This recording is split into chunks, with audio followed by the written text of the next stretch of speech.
les Acadiens, toutes les Acadiennes vont chanter, vont danser sous les violons. Que sait-on des Acadiens? Vu de France, on se souvient d'une chanson populaire interprétée par Michel Fugain. Et on confond bien volontiers ses cousins lointains et leur drôle d'accent avec leurs voisins québécois. Bref, on ne connaît pas grand-chose. Pourtant, les Acadiens font partie de l'histoire de France. Partis de l'Hexagone il y a 3 siècles à la conquête d'un nouveau monde, ils sont aujourd'hui 4 millions à peupler l'Amérique du Nord. Et ils parlent un français étonnant. Voulez-vous que je vous conjugue un verbe? Manger. Je mange. Tu manges. Il mange. Je mangeons. Vous mangez. Ils mangeons. Un peuple qui se bat depuis le début de son existence. Persécutés par les Anglais, les Acadiens ont failli être rayés de la carte à plusieurs reprises. Un peuple en résistance permanente pour faire vivre ses traditions, sa culture et surtout sa langue, une lutte quotidienne. Être acadien aujourd'hui, c'est assumer pleinement le fait d'être francophone dans une mer d'anglophones. Les Acadiens aujourd'hui, on en trouve au sud-est des États-Unis, en Louisiane, où on les appelle Cajuns. Ils sont présents au Québec, au sud du Canada, mais aussi sur la petite île française de Miquelon. Un peuple dispersé, mais uni autour d'un drapeau tricolore français surmonté d'une étoile qui symbolise l'océan qu'ils ont traversé. Je suis fière d'être acadienne, je suis fière d'être française. Même que c'est le monde, ils disent parfois, ils disent « Ah, ben, ton français acadien, le pas si tant beau, c'est pas si tant propre. » Mais c'est à moi, c'est ça que c'est. De Miquelon au Nouveau-Brunswick, en passant par la Nouvelle-Écosse, nous allons partir à la découverte de l'Acadie d'hier et d'aujourd'hui, un paradis perdu pour ce peuple bien vivant et fier de ses racines.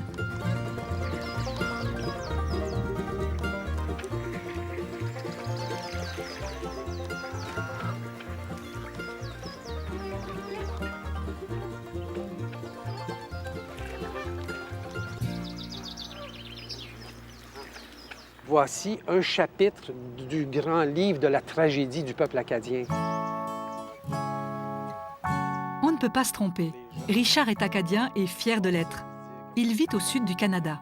Très attaché à ses origines, il consacre une grande partie de son temps à retracer l'histoire de ses ancêtres qu'il connaît par cœur.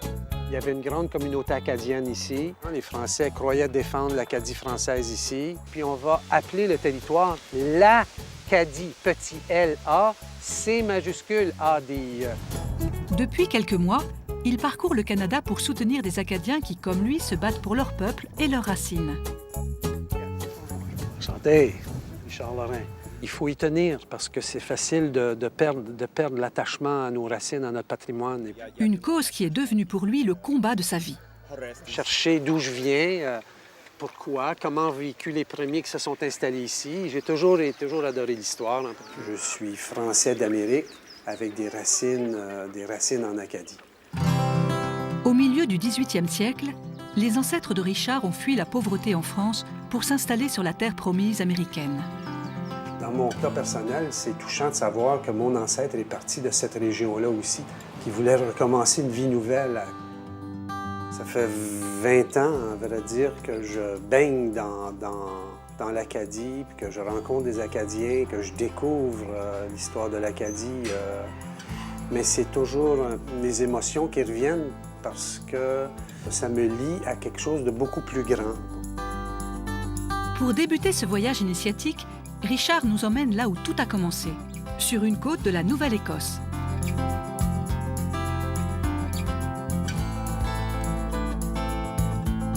Les premiers Français débarquent ici en 1605, avec à leur tête l'explorateur Samuel de Champlain. Ils sont une cinquantaine d'hommes. Ils vont former la première colonie française en Amérique du Nord. Salut Wayne. Ça va bien? Très bien, et toi? Très bien, merci.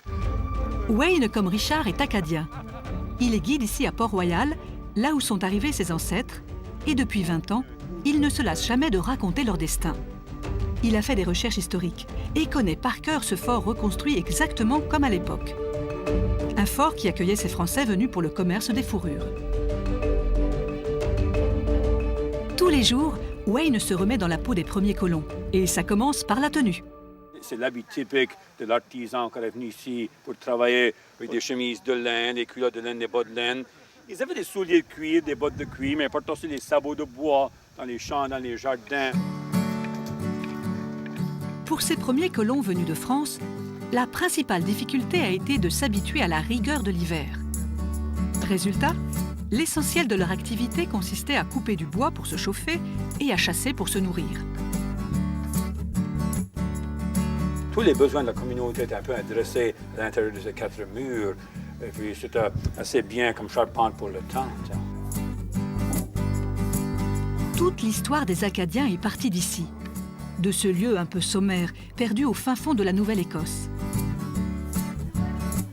Ce fort est un endroit mythique pour les nombreux touristes qui passent ici chaque année à la recherche de leurs ancêtres. Il faut dire que la généalogie est devenue un sport national pour les Acadiens.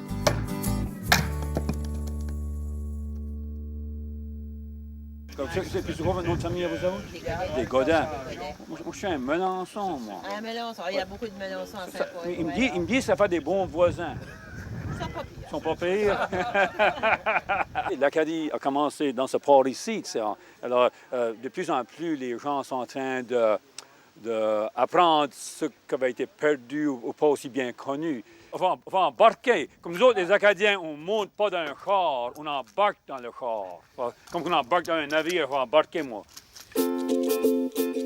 Après les soldats, les premiers colons vont petit à petit s'établir le long de la vallée.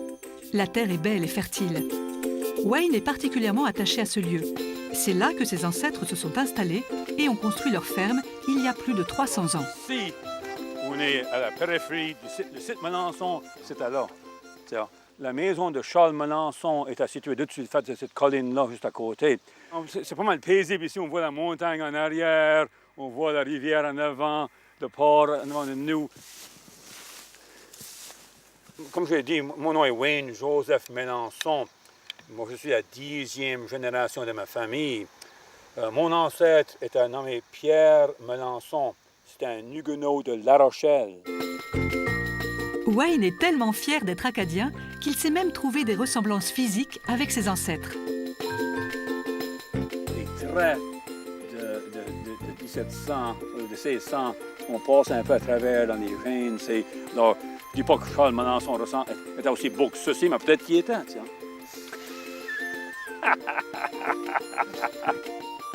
On est un peu l'exception pour la règle. La plupart du monde qui est de sources acadiennes ne sont plus dans ces terres anciennes. Ils sont ailleurs.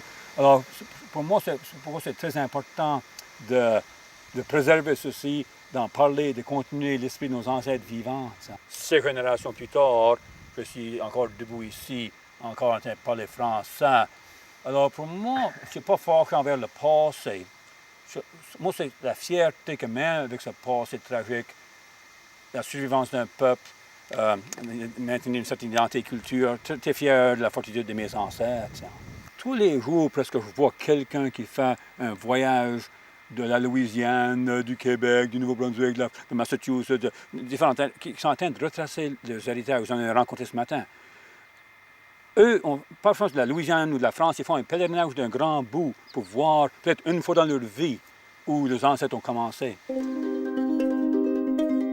Comme les aïeux de Wayne, des dizaines de familles venues de l'ouest de la France se sont installées ici. En 1700, la colonie de Port-Royal compte plus de 1500 habitants. Elle devient la première capitale de cette terre, qu'on appelle désormais l'Acadie. L'endroit est idéal, un vrai paradis terrestre. Tout y était, en fait. Les marais de part et d'autre du bassin, jusqu'à 30 km en amont. Des terres alluviales extrêmement riches. Un microclimat qui est déterminé par la montagne du Nord, qui agit un peu comme un bouclier contre les vents dominants du nord-ouest. Donc ici, les colons avaient de tout.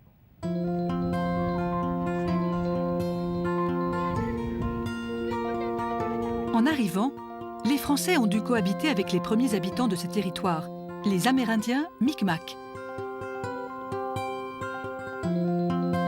Dans sa quête, Richard a découvert les liens très forts qui unissent ces deux peuples. On lui a parlé de Paul, un Acadien d'origine amérindienne.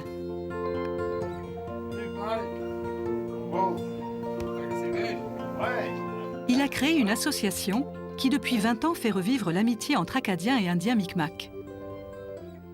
Il n'y a pas de pareil que les Espagnols, eux autres, c'était de conquérir les Amérindiens pour leur or, et les Britanniques, c'était pour prendre le territoire.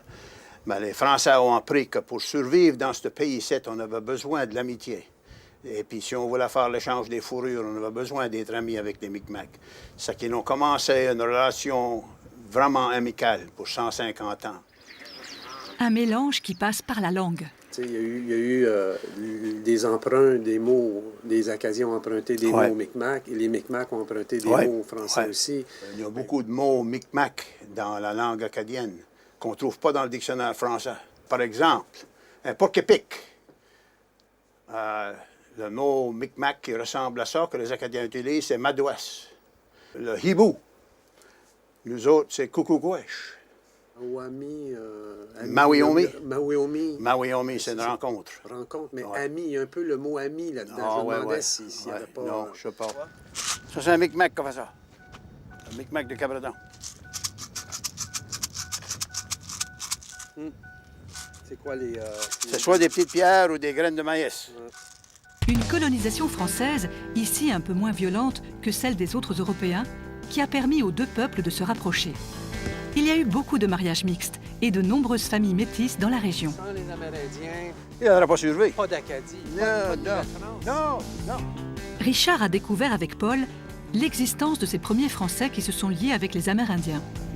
On les appelait les coureurs de bois. Pour faire le commerce des peaux, les Français ont dû travailler avec les tribus indiennes et apprendre leur langue et leurs coutumes. C'est grâce à ces coureurs de bois que les deux peuples sont devenus amis. On peut même dire que sans les coureurs des bois, le Canada n'aurait pas été... C'est les coureurs des bois qui étaient les guides pour les explorateurs officiels de France. OK, je vais vous chanter notre chanson thème de notre association des Acadiens métis souriquois. Ça s'appelait « Les coureurs de bois ».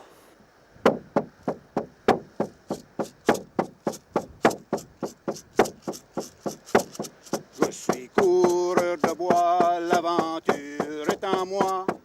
Je suis fier Acadien. J'ai vécu les temps durs, apprenant à mesure le mal et le bien. J'ai construit des bateaux, fait grouiller les moulins pour gagner notre pain. Je suis charpentier, le pêcheur et le fermier sur les terres de Grand-Pré. En paix avec les Indiens, la colonie se développe. Elle compte jusqu'à 15 000 habitants. Mais l'année 1713 marque un tournant pour le peuple acadien. L'Acadie devient anglaise. Quelques années plus tard, c'en est fini de la période de calme et de prospérité. Les tensions entre la France et l'Angleterre gagnent le continent nord-américain. Très vite, les Acadiens sont menacés par les Anglais qui veulent récupérer des terres. Eux qui avaient choisi la neutralité se retrouvent au centre des combats. Ce qu'on va faire, c'est qu'on va entrer dans les ruines du fort français, qui est vraiment une superbe fortification de terre à la Vauban, si on veut, parce que c'est un fort étoilé. C'est ici que va se jouer une bataille décisive. Au mois de juin 1755, les Anglais ont finalement décidé d'attaquer le fort français. Puis, à l'intérieur du fort, ils ont trouvé 200 Acadiens qui, selon certaines écoles de pensée, auraient forcé certains Acadiens à prendre les armes pour la France, pour défendre la France ici. C'était un peu l'élément déclencheur pour les Anglais de dire « Ah, voilà, vous prétendiez être les Français neutres et qu'on pouvait vous faire confiance, mais voyez, vous n'êtes pas si fiable que ça, vous avez joint les Français contre nous, donc out ».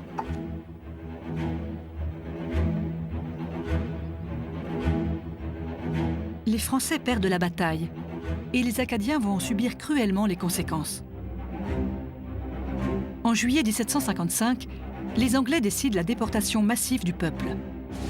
Les familles sont contraintes d'embarquer sur des rafiaux de fortune.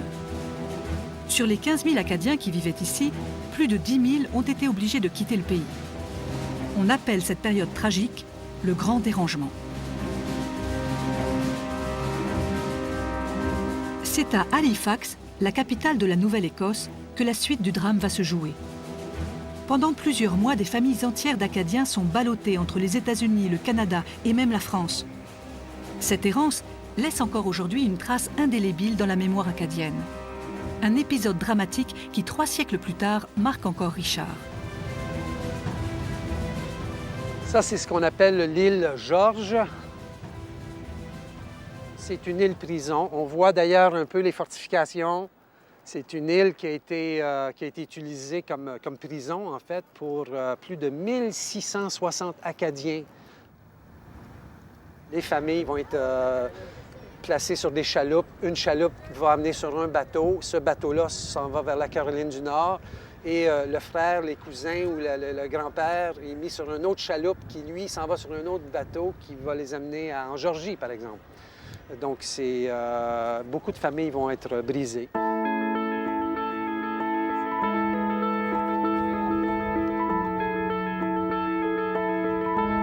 Halifax est un des lieux emblématiques de la déportation. Richard y croise de nombreux Acadiens en quête de leurs racines. Il a lui-même fait de multiples recherches sur la généalogie. Aujourd'hui, il a une connaissance encyclopédique de chaque nom de famille acadien. Votre nom de famille, je suis curieux. Moi, c'est Forêt du nom de ma mère. Ben, c'est ça. Ça, mon nom de famille, moi, c'est Gascon. Gascon. Mais Forêt, c'est très acadien. Ah, je le savais C'était pas, mais de Forêt initialement, oui, c'est ça. des Mais Flandres. vous savez ça, ma mère me disait ça. Oui, moi je sais où était la terre de l'ancêtre Forêt. Est-ce que je voulais que je vous montre ça? Oui, c'est J'ai une petite carte que je peux vous montrer, puis vous montrer... Ah, si vous me montreriez ça. Ouais, restez ici, je vais aller chercher. René Forêt, qui est le fils du premier. OK. Ça, c'est une carte qui est tirée du recensement de Port-Royal en 1707. Moi, je pense que la maison de René Forêt, elle est encore là.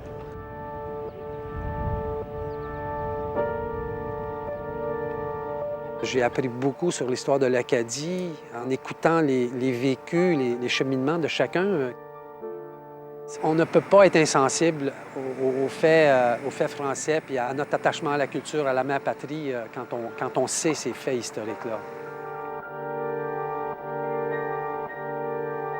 Exilés suite au grand dérangement, des Acadiens vont trouver refuge sur l'île française de Miquelon.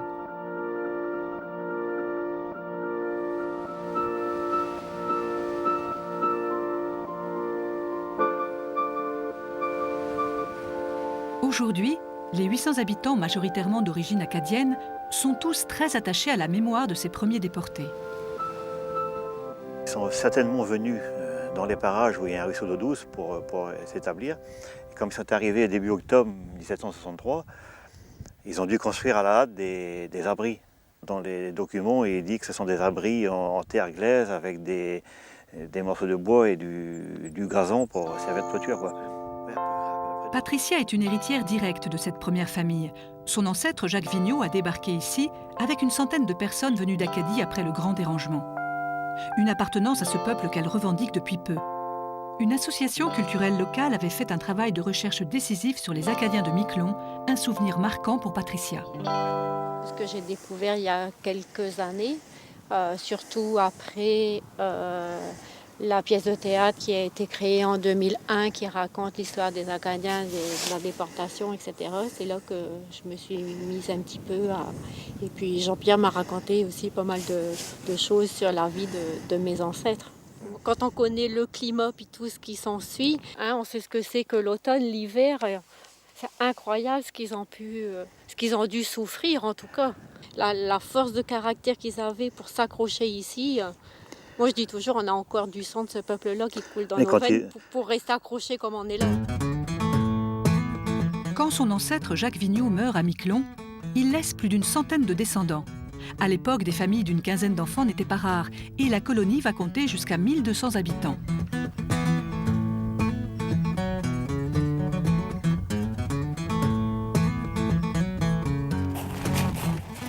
Grand-père Vigneault avec un X, il est juste là. Depuis qu'elle a redécouvert l'histoire de ses aïeux, Patricia s'est passionnée pour le destin tragique de son peuple. Dans le petit cimetière de Miquelon, les tombes blanches sont celles des Acadiens. Patricia les connaît toutes. Le nom de mon grand-père, c'est EAUX. D'ailleurs, c'est la seule famille à Miquelon. Oui, mais son père était EAU. Tout dépend du secrétaire de mairie qui a transcrit. Le nom de famille Vigneault, tous les Vigneault d'Acadie ont vu des ancêtres passer par Miquelon.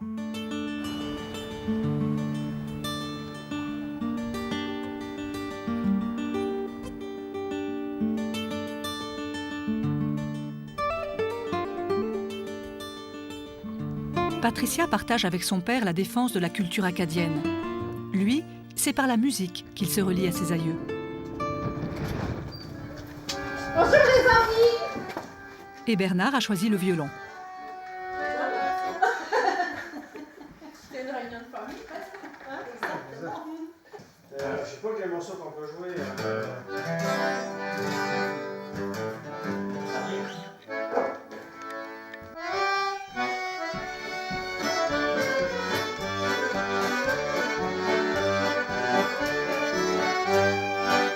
Le violon est venu en Amérique du Nord avec les premiers colons français.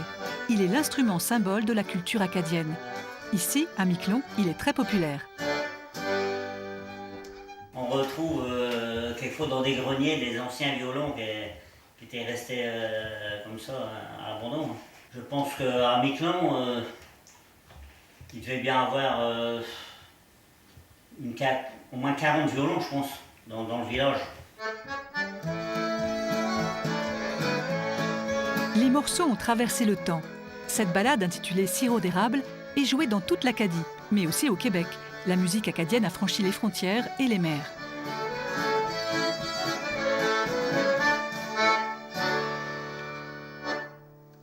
On a toujours entendu ça par nos aînés, hein. Ça venait de 100 ou 200 ans avant. On a écouté les anciens, on a un petit peu de mémoire encore, et puis voilà. Tous les morceaux, c'est à l'oreille. Tout à l'oreille. Tout est retransmis de génération en génération. À l'oreille.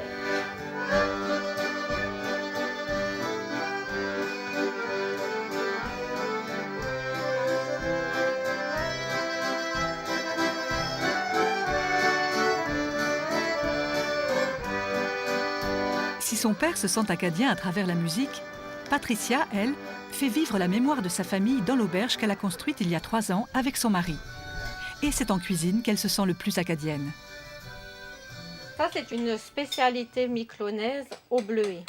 C'est simplement de la farine, un peu de sucre, du beurre, bien entendu, et puis des fruits qu'on récolte localement. Ici, qu'on appelle bleuet, qui est appelé en France myrtille.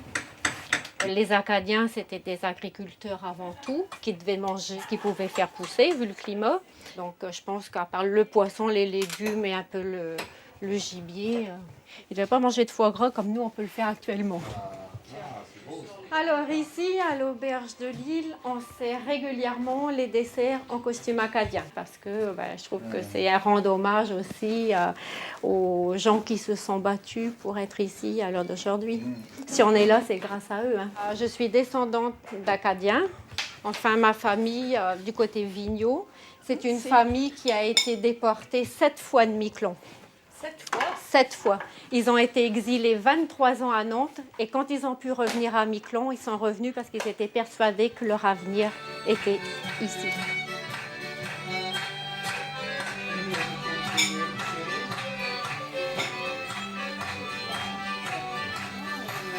Ça m'a toujours intéressé de savoir d'où venait la culture acadienne et on ne savait pas qu'il y en avait sur Miquelon. Nous, c'était une découverte lors de ce voyage. Donc, il n'y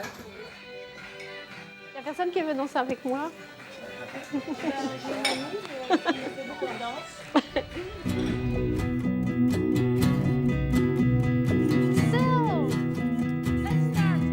Anya est guide à Miquelon. Elle est venue de métropole il y a une dizaine d'années pour suivre son mari. Elle a découvert les origines acadiennes de ses habitants et elle s'est prise de passion pour l'histoire dramatique de ce peuple. Chaque semaine, elle organise une visite du village. Un tour qui commence toujours par un passage dans le petit musée acadien. On y découvre les objets usuels des premiers habitants, souvent liés à l'activité maritime de ces familles.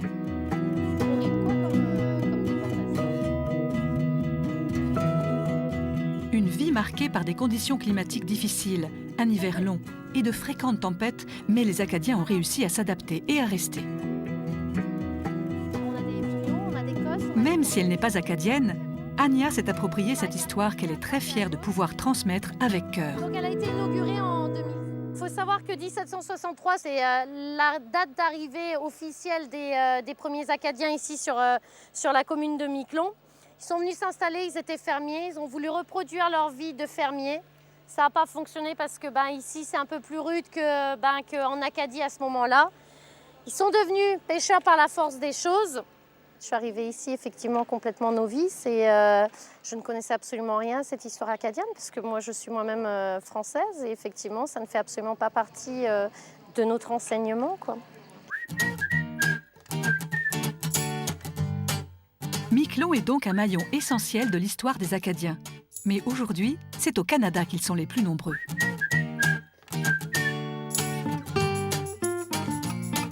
Richard est né et a grandi au Québec. Là-bas, la langue française est majoritaire et le combat linguistique est gagné. Par contre, en Nouvelle-Écosse, là où il vit depuis 20 ans, pour les Acadiens, les choses sont bien différentes. Les Québécois se plaignent. Ici, en Acadie, on dirait les Québécois se plaignent à bouche pleine. Nous, on est continuellement matraqués. Il faut toujours se battre pour revendiquer, exemple, des écoles homogènes françaises pour nos jeunes, parce que c'est tout récent qu'on a acquis ça. Donc, ici, il faut se battre toujours. Une lutte utile. Aujourd'hui, l'affichage dans les régions francophones se fait dans les deux langues. Les choses sont en français ici. C'était à cause qu'on s'est battu. On a demandé à ce qu'il y ait la double signalisation. Au sud de la Nouvelle-Écosse, au milieu des anglophones, vit une petite communauté acadienne qui résiste à l'assimilation. Comme Richard, Jean-Louis est passionné de langue française. Il l'a même étudié à la Sorbonne. Mais il parle aussi l'acadien. C'est presque un langage parallèle au français dit standard. Bien dit. Sur la tête, on se met une calotte. Les culottes, tu dis pas culotte, tu dis des chu. Oui, que et ge deviennent che, je. Culotte, chulotte. C'est chulotte. Voulez-vous que je vous conjugue un verbe? Oui, donc. Manger. Je mange. Tu manges. Il mange. Je mangeons. Vous mangez. Ils mangeons. Et le J et H sont interchangeables. Alors on pourrait dire mangeons. Vous mangez. Ils mangent. Alors moi je m'appelle Jean, mais je peux également m'appeler Han.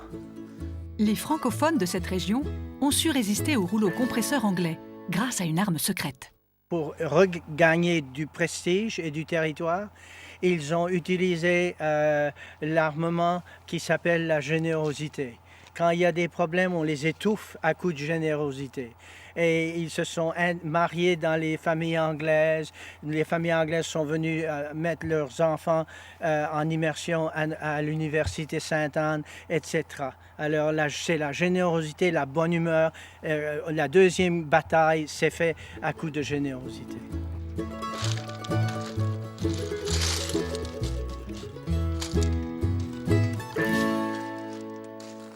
Et regarde ici, du crabe. Et ça, le crabe, on appelle ça du chancre. Dans sa jeunesse, Jean-Louis a été pêcheur avant de devenir enseignant. Il en a gardé quelques souvenirs. La mer est remplie de trésors, des moules, des petites coques blanches, la fameuse grosse coque. Ouais. Celle-là est très âgée. Regarde-moi ça, Richard. Mais la chair n'est pas trop... Oui, puis une cuisine délicate, mais il y a très peu de gens qui savent le faire. Ils font des espèces de coquilles Saint-Jacques avec les morceaux de la grosse coque dans la coquille, cuits au fourneau, avec des miettes de pain et de biscuits. C'est une délicatesse. Et le mets national acadien de la baie Sainte-Marie, c'est la râpure aux grosses coques. Ah, ouais. Et bon. On parle de l'ultime aphrodisiaque pour les Acadiens. Ce soir, demain matin. OK. Mais je sais que... En Nouvelle-Écosse, il n'y a plus que 5% de la population qui est francophone. Pour continuer à exister au milieu des Anglais, les Acadiens ont créé une université. Elle accueille 2000 élèves venus de toute l'Amérique du Nord. Ici, on ne parle que français. Une grande fierté pour Jean-Louis. Ça n'a pas été facile. Et la France n'a pas toujours été là pour nous. Mais on continue. Et c'est pour ça qu'on aime ça avoir notre propre académie, nos propres mots. Et s'ils sont différents du français, pourquoi pas? Hormis la défense de la langue, faire la fête est un élément essentiel de la culture acadienne. Tous les vendredis en été, Jean-Louis retrouve ses amis. Il y a toutes les classes se mêlent ensemble. Il y a des milliardaires pêcheurs, il y a des pauvres, il y en a de toutes les sortes, des médecins. Puis, comme la semaine dernière, un groupe est arrivé avec un hélicoptère.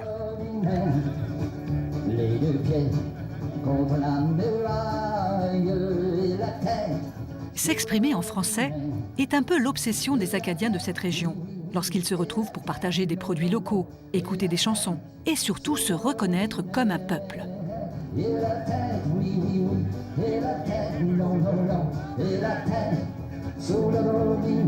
Et tu dois te tutoyer parce que c'est le grand principe acadien, différent mais également important. Pourquoi? Parce que nous sommes interdépendants. Oh, il y a une table ici. Il y a une table ici. Ici. Et à chaque fois qu'ils se réunissent, ils se racontent des histoires de famille. Comment est-ce que tu t'appelles? Moi, je m'appelle Raymond Woodrose, je viens de Sport. Quel est votre nom? Elisabeth. Comment est-ce que ta mère s'appelait? Ma mère s'appelait Patronille. Quoi c'était son nom? Patronille Muse. Muse, son nom. Muse. Et Corporal. Et toi, la Louisiane, ton père et ta mère? Notre nom de famille, c'est Brode. Ça vient de l'est de la France. Un bro. Et il y a un tas de monde qui dit Bro, mais c'est pas vraiment ça. Ça vient B-R-O-D-E. Ah, Brode. C'est comme brodé, comme ça. Ouais. En français. Le mot de passe en Louisiane, c'est on est tous cousins. Oui, on est tous cousins puis on est tous cousines. Il n'y a pas que les anciens qui défendent la langue acadienne. Reine a 25 ans. Elle est étudiante ici. Pas question pour elle de parler une autre langue que le français, même si parfois elle est obligée de faire des concessions. Ça dépend de ce qu'on est. Parfois, si on est plutôt avec des amis que leur première langue, c'est l'anglais, on va essayer d'utiliser plus de mots d'anglais parce que parfois on parle un peu vite, et là c'est plus facile pour eux de nous comprendre. Mais avec la famille, entre chambres, on utilise plutôt du français ainsi que des mots acadiens. Ça, c'est des choses et tout que les Français parfois ils regardent et ils disent « Oh, mais c'est pas beau ». Mais c'est ça que c'est. Je sais pas. C'est un bon mélange. On est toujours connectés d'une façon ou d'une autre, puisqu'on est venu de la France, même quand on est venu ici, la déportation et tout ça, mais on est toujours revenu, puis c'est ici qu'on appartient, puis c'est ici qu'on va rester.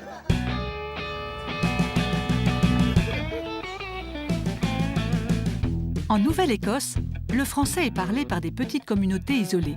Par contre, au Nouveau-Brunswick, dernière étape de notre voyage en terre acadienne, les francophones représentent 40% de la population. C'est le cas à Shediac, une petite ville balnéaire. Shediac s'est autoproclamé la capitale mondiale du homard. Et puis cette année, c'est le 25e anniversaire de l'érection de ce crustacé géant ici qu'on voit à gauche. Le bilinguisme est partout dans les rues. Tout est en anglais et en français. Ça donne de drôles de panneaux. On a même traduit selfie par égo-portrait.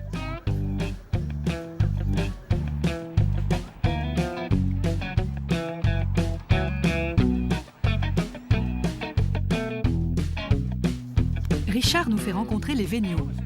Bonjour, Richard. Une famille importante dans l'histoire de l'Acadie.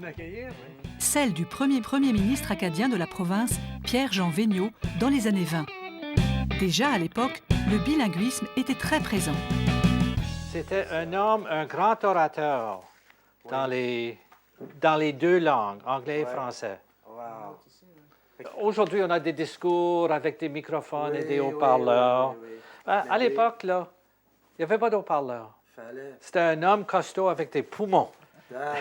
Il pouvait parler à 5000 personnes. On voit ici, ça c'est une foule d'alentour, quelques mille personnes ici. Il dit, soyez donc fiers d'être Acadiens.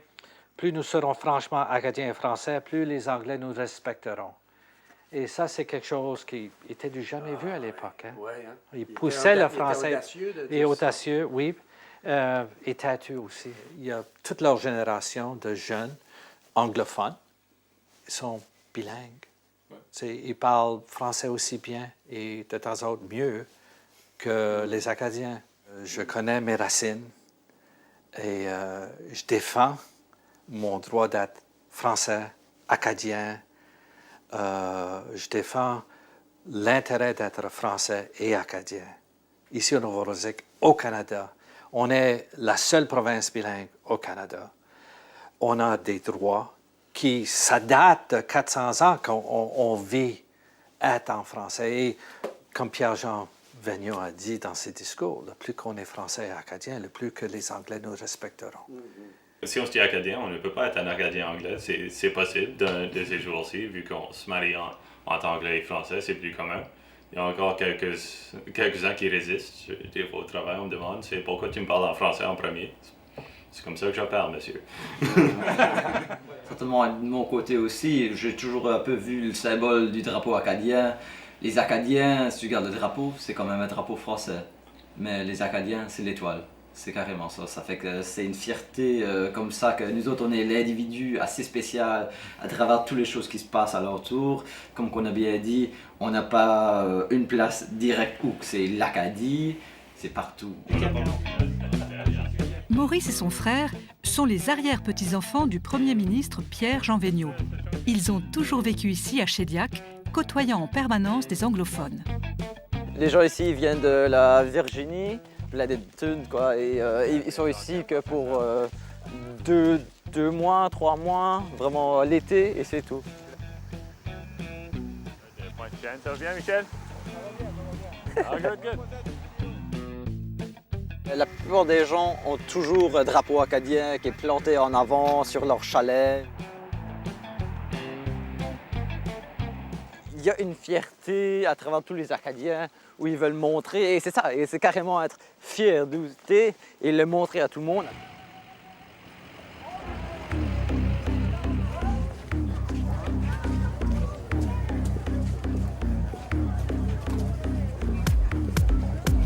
Dans cette ville bilingue, les jeunes générations ont inventé une nouvelle langue qui mélange le français et l'anglais, le chiac. Une sorte d'argot qui se parle au quotidien, par exemple pour se raconter une soirée. Il faisait super beau, on avait beaucoup de monde qui était là, c'était une petite crowd, mais c'était pretty good overall. So. Il y avait des cannes partout, c'est juste comme... Les tubs de comme volley pong là, qu'on a eu, j'en ai rempli 3, so j'étais comme oh my god, il y a assez de bouteilles. AC/DC, borderline là. La base et la syntaxe sont françaises. Les expressions et une partie du vocabulaire sont anglais. On peut donc trouver dans la même phrase un mot de chaque langue. Moi j'ai enjoy everything. Avez-vous resté jusqu'à la fin pour 17? Il restait comme... Ça filait comme s'il restait juste, c'est comme la last tune, on venait pris un cab. Ah ouais, je figure, hop un cab avant que comme, ça devient trop crazy. Comme quand moi je l'ai vu, comme qu'est-ce que tu fais? C'est un mélange de qu'est-ce que tu fais et c'est juste raccourci parce que c'est la paresse, comme il a dit, c'est pas automobile, c'est car. On utilise juste le mot le plus facile. On est paresseux, c'est ça, c'est un petit peu ça.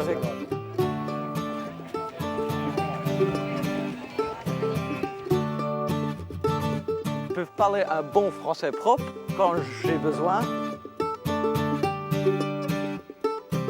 Que je peux parler du chiac avec du monde que je connais, ça fait toute ma vie. Richard est un puriste. Il n'aime pas trop cette langue ni française ni anglaise. Un point de vue qu'il partage avec Maurice, un historien reconnu, un des porte-drapeaux du renouveau culturel acadien. Ça va bien?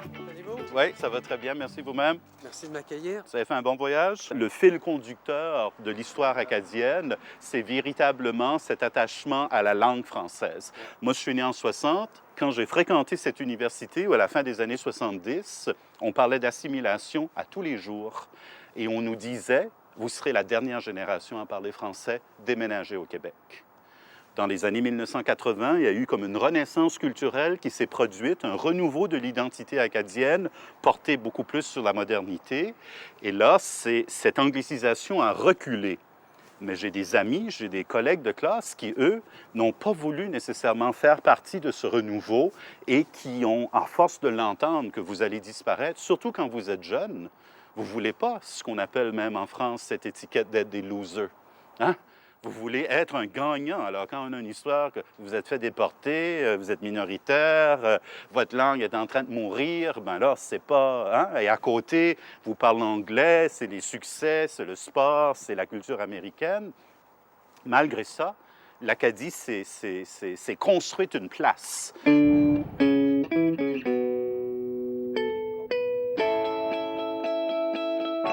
Au Nouveau-Brunswick, à certains endroits, le combat a été efficace. Dans la ville de Caraquet, 95% de la population est francophone.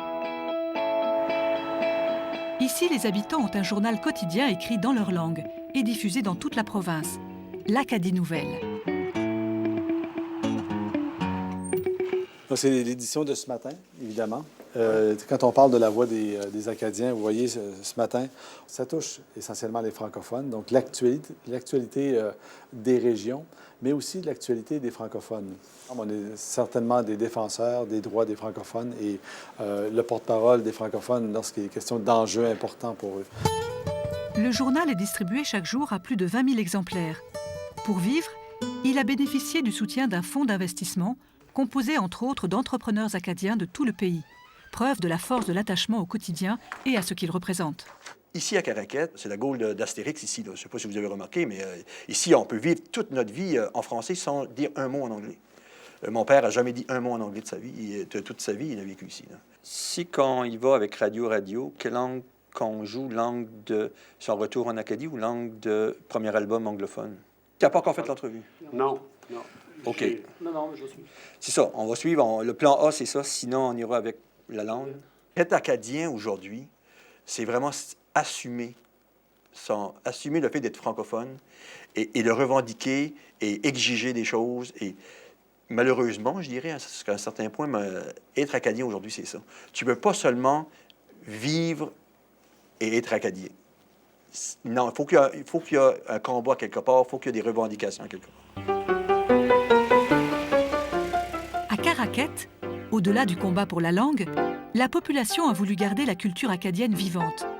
Les habitants ont inventé et construit ce petit Disneyland. Ici, on a l'impression de faire un saut dans le temps. Les acteurs sont de vrais Acadiens. Faire revivre leurs ancêtres est pour eux bien plus qu'un simple travail. Une recette qui fonctionne.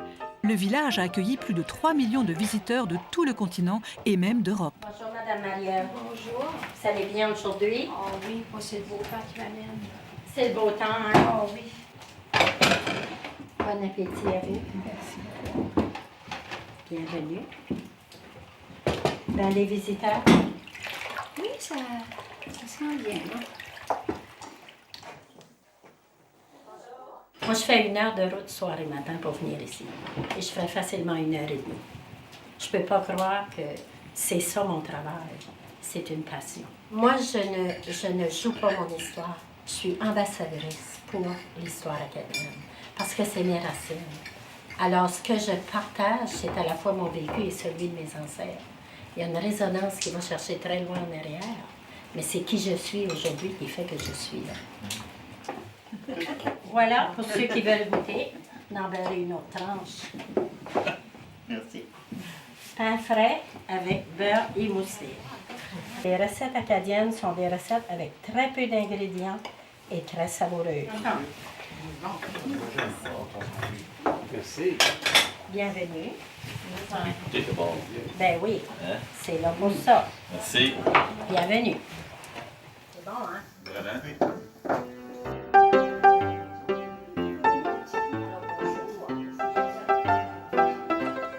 Alors ici, vous êtes dans l'école de Chokpish.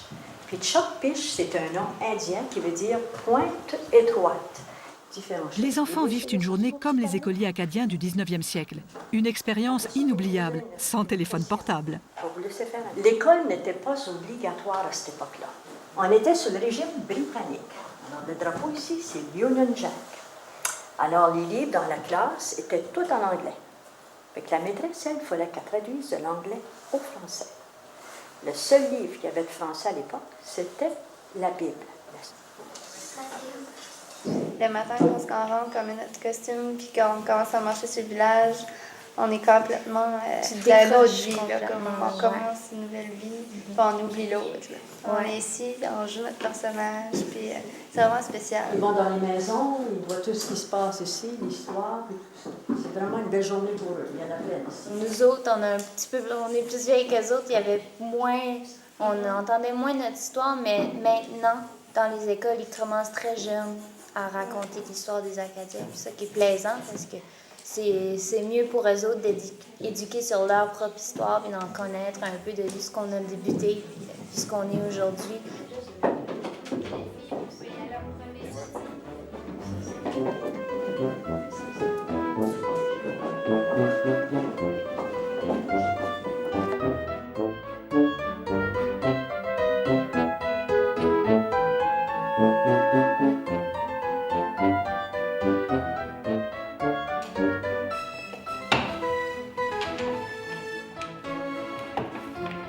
Pour compléter le tableau, on a reconstitué une imprimerie de l'époque. Hier comme aujourd'hui, la presse était un moyen de véhiculer la culture acadienne. Tous ces journaux-là ont été importants pour justement circuler l'idée de l'acadianité, l'importance de parler français, du fait catholique aussi à l'époque, c'était la religion jouait un gros rôle. Il y a 100 ans, c'était la langue et la religion. La religion a tombé. Est-ce que la langue va tomber dans un autre 150, 200 ans? C'est à voir dans le futur. Qu'est-ce qui restera? Oui, qu'est-ce qui restera, là? Quand la langue sera partie, Il restera probablement les couleurs, les recettes acadiennes, la cuisine, peut-être l'architecture, les habitudes, la musique, la fête nationale, on ne sait pas. Tu as une crainte que le français va perdre en importance avec les générations qui... Peut-être, là, Internet et tout le mouvement anglo-saxon qui nous envahit de partout. Oui, mais comme nous... Le français va rester? Peut-être dans des régions où ils sont plus près des populations anglaises. Là, il y a plus de chances d'assimilation, les statistiques le démontrent, mais nous, dans la région ici, moi, ma génération, l'Internet, ça fait déjà près de 20 ans que ça existe. Puis ça ne m'a pas plus anglicisé que d'autres personnes. La génération de mes enfants, est-ce qu'eux vont être plus portés à perdre le français? Je crois pas. Je crois qu'on est encore bon pour quelques générations, mais il faut toujours être vigilant.